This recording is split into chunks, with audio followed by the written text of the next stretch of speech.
Salamat man sa atong mga anak na bisag adlaw-adlaw na lang sige minsan ng pasaway because to improve sa ilang physical aspect, mahibawan nila kung unsay sayo, unsay tinuod, mao na nga kinatawag nato nga adlaw-adlaw sige may ang atong mga ginikanan. May masuko,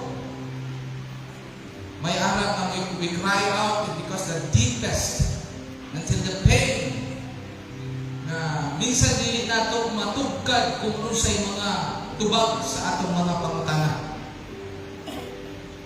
But the blessing sa Ginoo, the anecdote na ginatawag nato mga kaigsunan, inang tambal sa atong mga question and answer sa atong kinabuhi, sa atong mga sakripisyo sa atong kinabuhi, sa atong mga debate. Nasayod ang Ginoo.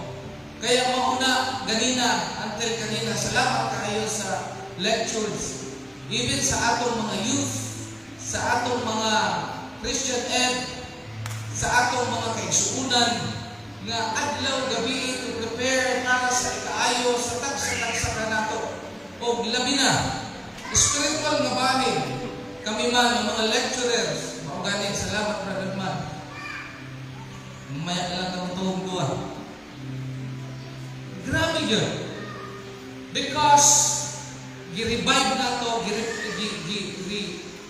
refresh na to, kung unsa yun, ang tubag sa Ginoo, sa tagsa-tagsa na to ng mga kahimtangan. Mao nang ginatawag na itong amazing grace of God. Pag atong i-review mga kaisunan, ang imong kasakit o ang akong kasakit, gamay lang nabutang sa presensya sa Ginoo. Pero salamat sa Ginoo kay ang makatawag na may ara ka na life, may death, may sentence na ang imong kinabuhi.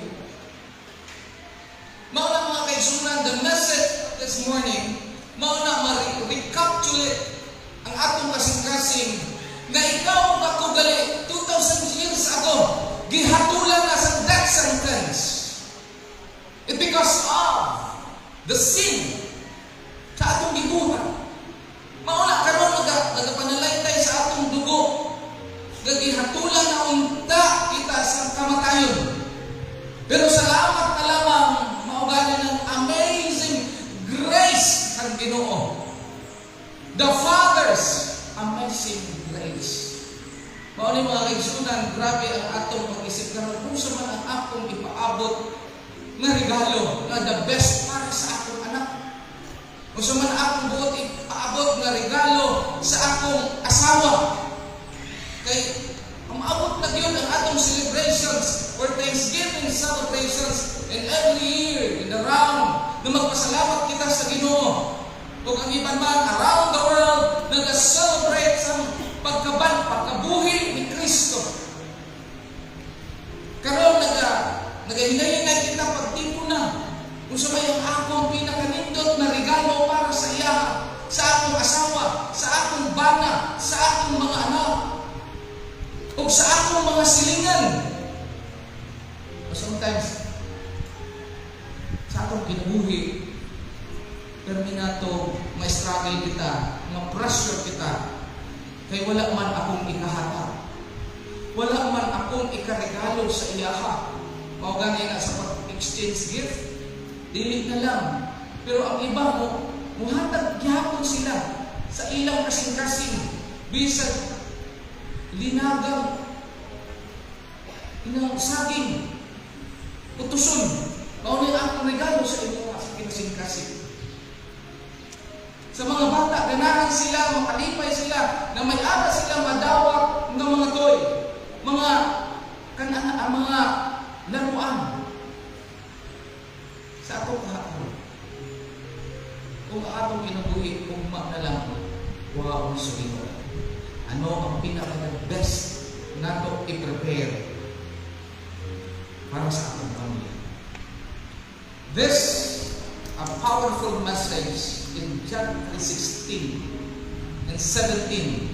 And doon sa katapusan, makita nato nga the Father's amazing gift, mga kaigsuonan. May tulong ka butang nga gusto nato puntuhan. Although, salamat kung ma-memorize nato ini mga kaigsuonan. Ini nga bersikulo nga pabalik-balik na ni. Pero kung atong ini i-refresh nato sa atong kinabuhi karon, grabe gali ang gihatag na regalo sa ako sa Amahan. Naman kay giregaluhan ako sa diha na may ara na akong death sentence. It's because of sin. Kaya nag-isip ang Ama. Naghanap sang paraan nga para ikaw tagaan og nindot na kinabuhi. Dili lang nindot na kinabuhi at temporal, may ara nga eternal, mga kaigsunan. Dili lang problemahon nato ang kwarta, dili lang problemahon ang bugas kung sa ikaunon. Pero ang giandam sa atong Amahan, ang sabi niya, for God so love. Grabe ang gugma sa Amahan, sa tagsa kanato, and then gipakita niya ang tinud-anon nga gugma. Kumusta ang atong gugma karon, mga kaigsunan? Kung may kwarta kita sa bulsa, lihipay kita, kaya may igahata.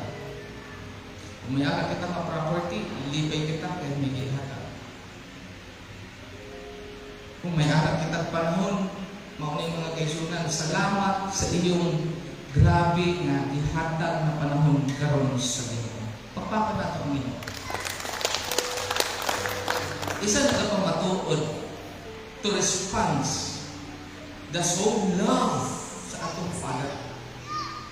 Sa diha sa paghigugma sa Ginoo sa atong Amahan, gipakita niya sincerity na even though the only pinakausa ganahan pa kita na imong in the Old Testament mauni nga hitabo mga kaigsunan sa grabe na yun ang kagutom. May usa ka ginikanan, duha ka ginikanan, nagsabot silang buha. Dahil wala na sila'y pagkaon, maunaling atong buhaton ang imong anak karon pagalutuon nato para atong isultan. Ug ugma naman sa ang imong anak ang atong pagkakaunon. Grabe. Imagine mo mga kaigsunan sa kagutom physical aspect sa iyang kinabuhi. Kaya niya ang iyang anak i-offer na ipakapon sa iyang mga kauban. Mauna ang love, agape love sa Ginoo. Naibig ka isa-isang anak, ihatag kanimo, kahatag ka nato. Aron lang, ang sabi niya, matubos ang atong mga kasalanan o dili kita mahatulan sa death sentence. Dili lang sa death sentence, kundi buhay na walang katapusan na dito sa ginatawag na sakripisyo. Karon mga kaigsunan, how to love sa atong buhi na Dios. Kung sa ang atong plano para sa Ginoo, sining mo abot nga December 7 para sa atong yearly nga tinatawag nato nga Thanksgiving. Kumusta ang atong ihalad sa buhi na atong Dios, na Jesus Christ? Nang sabi diha, yung agape, the highest form of love, selfless, sacrificial, and unconditional love, persists no matter the circumstances. Mao na makita nato na even though si Brad Bobby anytime pwede kuhaon sa Ginoo, but ang iyang partner to say God is goodness in every day. Nasayop kita, nasabi ganin nato, kung ang atong kinabuhi din sa kalibutan may katapusan. But the promise of Jesus Christ, ang sabi niya, if you believe in the deity of Jesus Christ, kanusaan man nato ina madawat mga kaigsunan, always giving and devote total commitment to seek the highest and the best.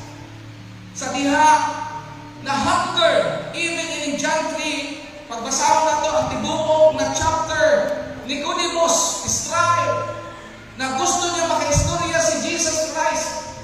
Kaya man, harap na ang tanan. Siya isa ka leader sa Sanhedrin. Siya ay may alam sa batas.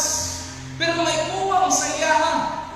Nakita niya kay Jesus Christ na dili lang si Jesus Christ ay human, kundi pinakita niya na kaya niya magbuhat sa ginatawag na magpasaylo sa mga sala. Ang makapasaylo lamang sa mga sala, mga kaigsunan, mao ang atong Diyos. Kaya sincerely, gipangita niya si Jesus Christ o gika-istorya niya. Ang sabi sa Ginoo, gawas kung ikaw pagkatao gihapon sa tubig o sa Espiritu. Sa atong ginabuhi mga kaigsunan, even though gidawat nato ang tubig o Espiritu sa atong ginabuhi, kumusta ang gugma nga sabi diri, the highest form of love sa atong ginikanan, sa atong mga estudyante, sa atong mga panarbaho, sa atong mga ministeryo, sa atong kinabuhi. Ipakita nato nga tinud-anon ang atong paghigugma sa grabe na Diyos na si Jesucristo sa atong kinabuhi. And Jesus, it is the best gift. Naman tayo mahingon kita, the best gift. Siya ang dalan, siya ang pamanuunan, o siya ang ginabuhi. Walay pagduha-duha mga kaigsunan. Kung ara kita sa mga problema sa atong kinabuhi, ang panawagan sa atong mga Ginoo, kahit kamo kanako, tanan kamo nga nangabugatan, o ako kamo papahulayon. 3 things mga kaigsunan. The third thing is walk by faith. And those who believe will not perish. Dili mapahamak. Baon ni mga kaigsunan, protektado kita sa power sa Ginoo. Even the material things sa atong kinabuhi, wala pa karon.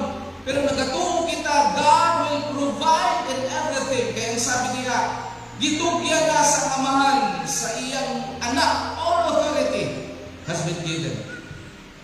Kaya salamat Ginoo nga gihatagan mo kami sa grasya, pinaagi kay Jesucristo sa among kinabuhi karon, na maximize namo ang unlimited love. Kaya karon kami, mulampo kami sa among pagtuo. Kung sa klase ng pagtuo atong buhaton, even when you don't understand, we walk. Even dili nato alam kung sa'y padulungan, pero kung ara ang Ginoo sa atong kinabuhi, we walk with the presence of God. Sometimes magduwa-duwa kita kung sanay ang atong pangabuhi sa sunod ng mga adlaw. Kumusta ang akong mga anak, ang akong mga apo? Ang sabi dira, if you believe, dili mapahamak, dili kung dili magkaigwa sa maayo na kahintangan sa presensya sa Ginoo. Papak ito ang Ginoo mga kaigsunan. Makita nato nga, next slide please. Jesus is the best gift. Kung sa may akong iregalo sa atong katapat, mao ang gugma ni Kristo. Kung sa man ang atong iregalo sa atong mga silingan, mao ang gugma ni Kristo na wala paggubaw. Ang sabi niya, kung nagahigugma kita sa Ginoo, atong ikip ang iyang mga pulong, mga kaigsunan. Remain in the Word. Mga ganina nga strive kita sa pagtuon sa ulong sa Ginoo, not only in the church, but also in our family, na kinahanglan yun, dasigo na to ang atong mga anak. Anak, mag-ampo kita before kita magkaon. Anak, bago ka maghawa din diri sa balay, padung sa eskwelahan. Magpasalamat kita sa Ginoo. Mangayo kita protection sa Ginoo. Magbalik sa atong anak, sa atong mga ginaganan, magpasalamat kita sa Ginoo because the promise of God, of Jesus Christ, na kung maintain ang atong pagtuo diha sa iya atubangan every day as a holy sa atong mga kinabuhi, nagtinarong kita sa pag-alagad sa Ginoo, even in our speak, in our heart, in walk with faith, magana na everything will provided.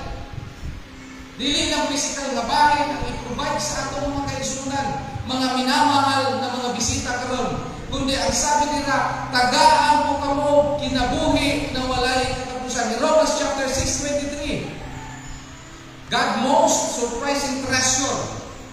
The free gift of God is eternal life in Christ Jesus, our Lord and Savior.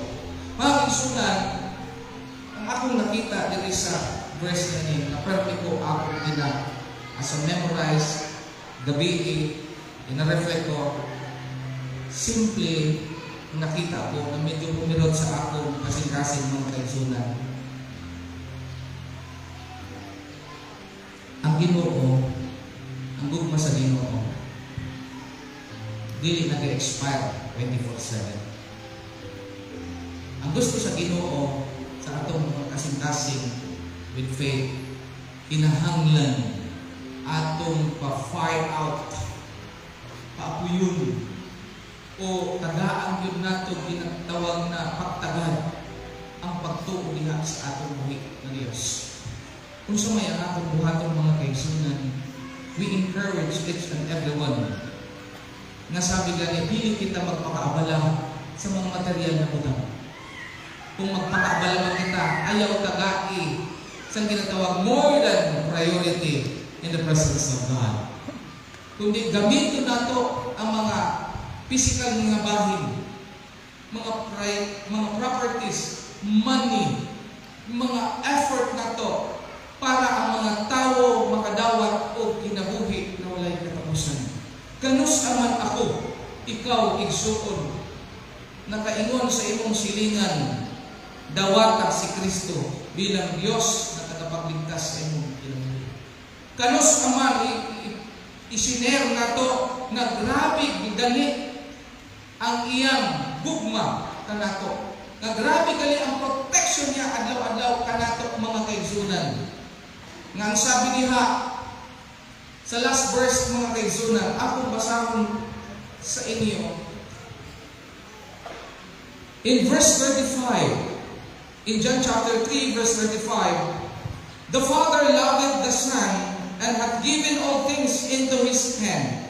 36, he that believeth on the Son hath everlasting life, and he that believeth that the Son shall not see life, but the wrath of God abideth on him.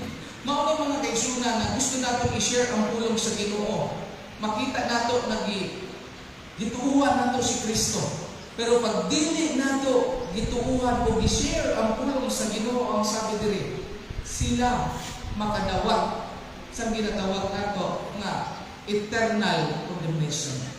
Kaya karon mga kaigsunan, diri sa pangdan ang vision gihatag sa ato. Salamat sa Ginoo, gihatagan kita sa dako nga ginatawag na bahay panalanginan. O hinapag pa unta, pakahuman ni ini mga kaigsunan, kung ihatag sa Ginoo, makaprovide kita, samtang nagapaabot kita sa Ginoo, para dili kita magkalisod-lisod sa ospital. Ihatag sa ato sa Ginoo ang ospital. Aliban sa ospital, ihatag sa Ginoo ang pangabuhian sa tanang tagsa-tagsa. Aron, pag-abot sa Domingo, Sabado, Domingo, ari na kita rin mga tapo, mag-share kita kung gaano ka grabe ang gugma sa Ginoo sa tagsa-tagsa ka nato. Amen daw mga kaigsunan.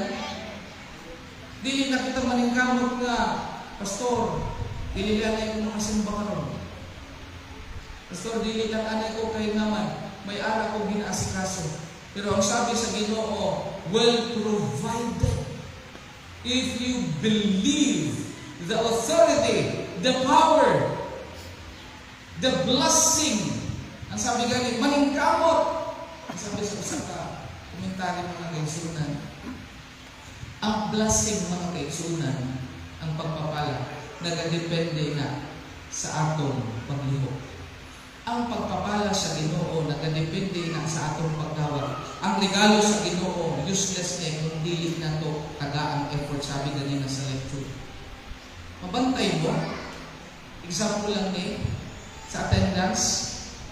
Suwayin ninyo sa pagtrabaho nga usa duha tulo dili ko mo mag-attend sa patrabaho. Kung sa'yo mahitabo sa atong trabaho, sa atong kinabuhi, makadawat pa kitang sweldo. Sa atong pag-eskwela, kung dili na maningkamot mag-eskwela, kung sa'yo mahitabo sa atong mga estudyante. Mao na ang abot ang summer. Igidisenyo ang summer mga kaigsunan. Mao na nga nahagbong ang iba, mao na mag-take sa summer. Kay 5 man ang iyang kuan, drop pa siya. So sa summer na siya, kuanan, i-take off. Kay nga man, sa nag-eskwela, maugali na. Sa halip na dili gituuhan ang surmaton sa ginikanan ng magtinarong anak, ayaw pagpabadlong. Mao na pag summer, makita ang mga badlungon. Makita-kita dito. Yan sa diha mga kaigsunan, encourage sa tagsa kanato. Kung sige atong absent sa simbahan, kung siya mahitabo ka nato. Sige nato pray, Ginoo tagay kami grasya adlaw gabi, tagay kami bugas, tagay kami mga pagkaon, kwarta. Kung kita sige absent kung siya mahitabo. Mao nang sulti sa atoha, if you believe the authority. Pinangmalingkamot kita nga bisan, sabi gani bisan ara kita sa kalisod. Walay hadlang na dili ako mudayeg sa Ginoo.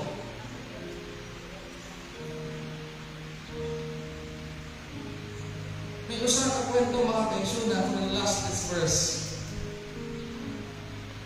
Usa ka tawo nga 4 days na grabe gayon ang bagyo.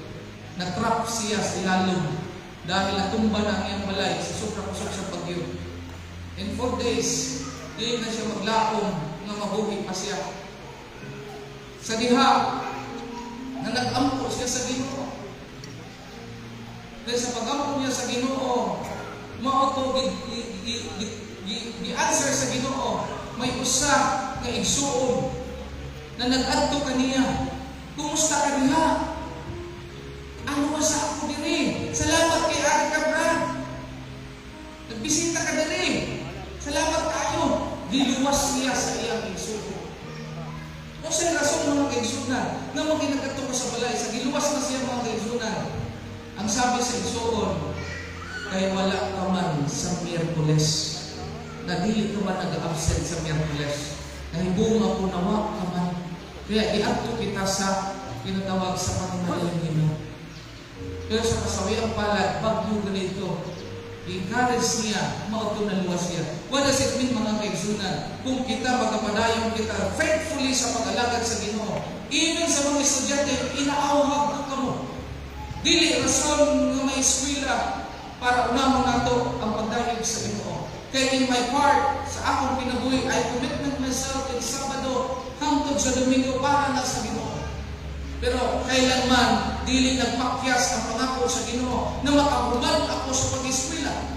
Although may araw ng mga bagsak mga kaigsunan, pero nagpadayon ako sa pag-alagad sa Ginoo. Pero inang nabagsak mga kaigsunan, na-recover gihapon na. Kung pangutan ko ninyo sa grades, may araw ko na 1, 2, 3, 4, 5. Inang 5 drop na mga kaigsunan. Pero ang sabi diha, if you believe in me, ako na pagabuhaton mga kaigsunan. Kaya kung ganahan kita ng eternal life sa atong kinabuhi, magamatter mga kaigsunan. Until the last breath, Jesus is our authority in our lives, in everything. Magapanindot kita mga kaigsunan.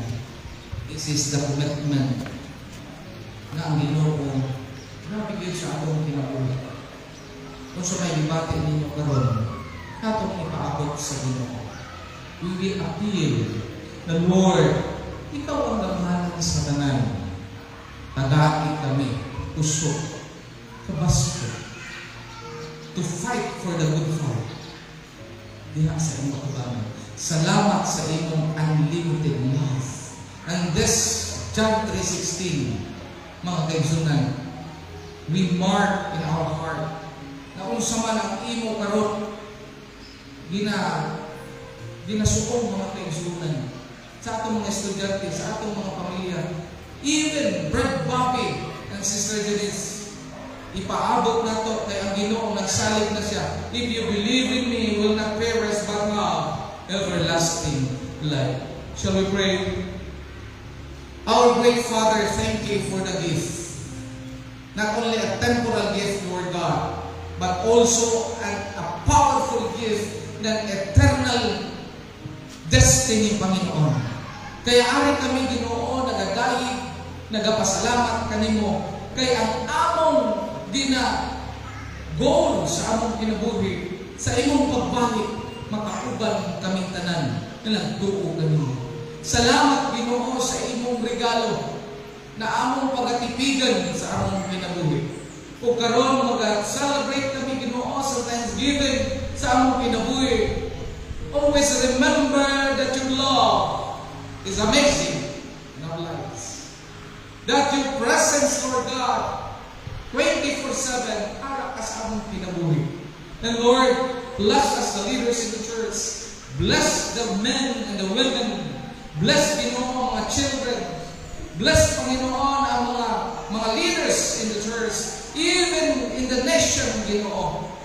Kaya kung masabtan nini na John 3:16, Ginoo, dako ang kaluwasan sa tag-sa tanan. And Lord, we appeal to you. Thank you for your gift. Thank you for your promises. And Lord, every day sa among kinabuhi, kung asa kami padong ang imong pangako 2,000 years ago, hangtod karon, magalambok kami kay ang imong gahom nagapabilin sa among kinabuhi. Lord, ginaumaw ka na mo, ginataas ka na mo, gihatagan ka na mo sa pinaka honor karong buntaga. O ang tanan na among palihukon, Ginoo, ikaw ang among priority. And Lord, we ask the Holy Spirit each and every day to engrave, Ginoo, to move in our lives. Salamat, Panginoon, sa mga balagian. Kaya alam na mo, Ginoo, ikaw ang palagahon na doktor sa among kinabuhi. Salamat, Ginoo, sa kinabuhi na providean mo kami, dili lang temporal na kinabuhi, kundi kinabuhi mo walay katapusan. Salamat, Ginoo, sa kwarta na ginagamit na mo adlaw-adlaw aron sa paghimaya sa imong kaharian. Salamat, Ginoo, sa mga talento na among gihatag kanamo, Ginoo, aron maglambo ang imong balay sa pangan. Salamat sa tanang butang o karon sa imong mga pulong walay paglupa. And Lord, we appeal to you with the graces and the powerful, with faith, na grabe ang imong gugma. Our Lord and Jesus Christ, we say, Amen. Amen. Daghang salamat o to God, to the glory.